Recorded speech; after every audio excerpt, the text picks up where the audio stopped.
In this segment of Ask Dr. Ron, I got a call from a producer that said that he was in an area of the state that has missed many of the pop-up showers, and it's been really hot. His pastures are starting to show the stress, and he's wondering if he should consider creep feeding to reach near normal calf weaning weights.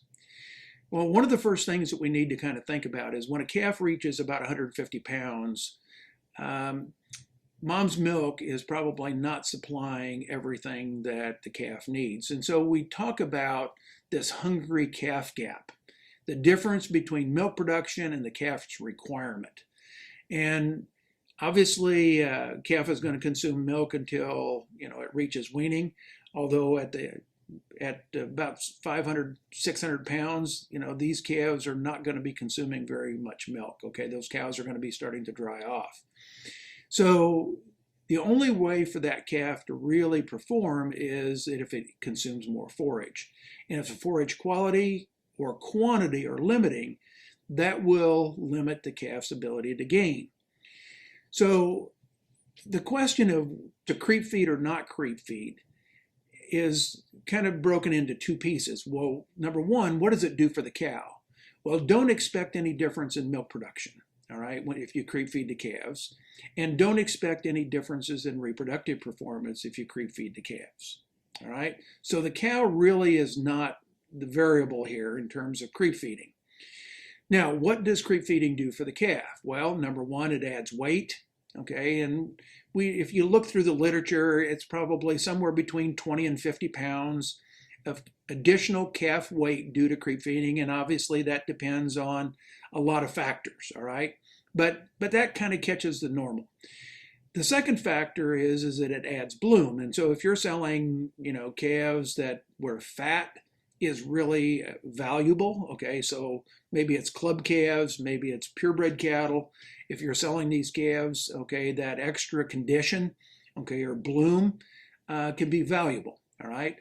The third thing that creep feeding does is it reduces weaning stress, all right? It makes that transition from being with mom to not being with mom much less stressful if the calf already knows how to eat some feed.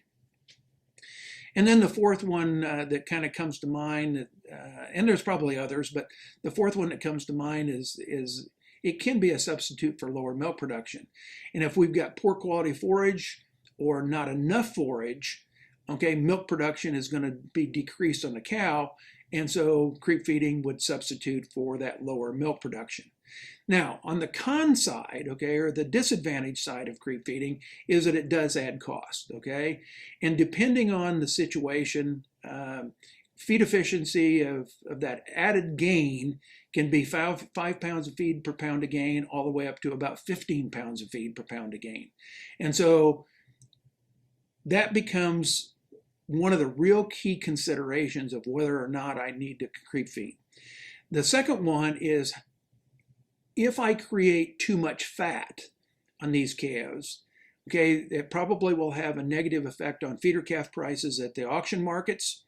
And if we put too much fat in the udder of replacement heifers, that can have a negative effect on lifetime milk production. So if we're going to creep feed, we don't want to get these cattle too fat. We want to continue the skeletal growth, adding muscle, but we don't want to add a lot of excess fat.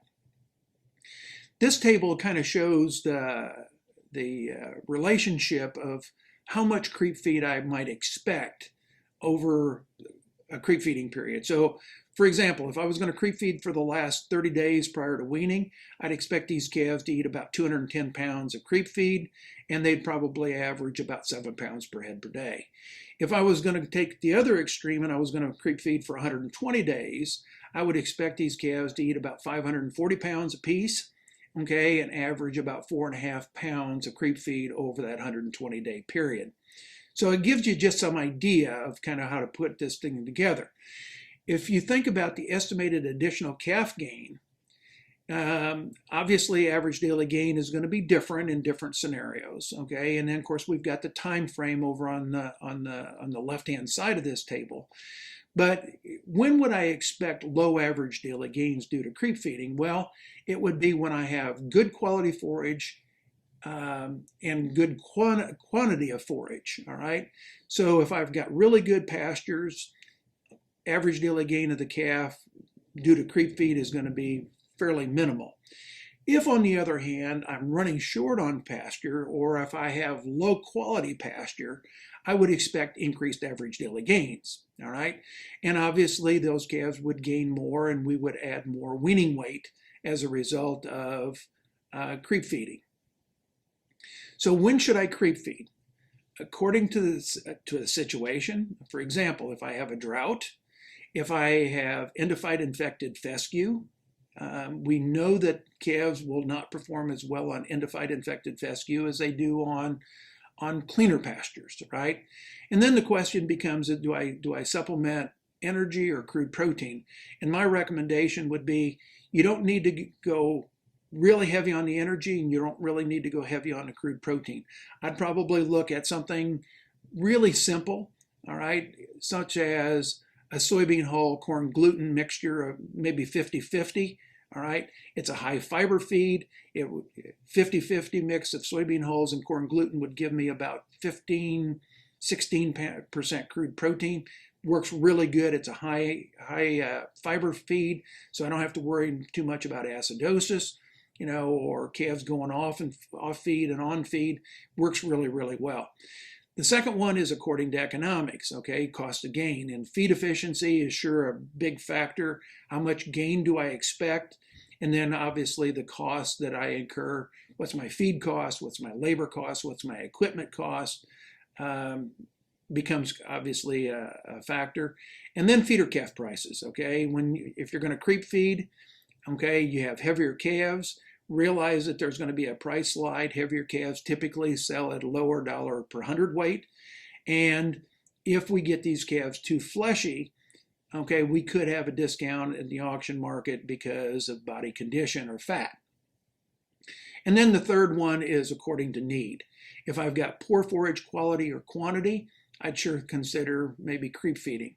If I have young cows or poor milking cows that won't have milk production normal, obviously the calves from those cows would benefit from having a few extra groceries.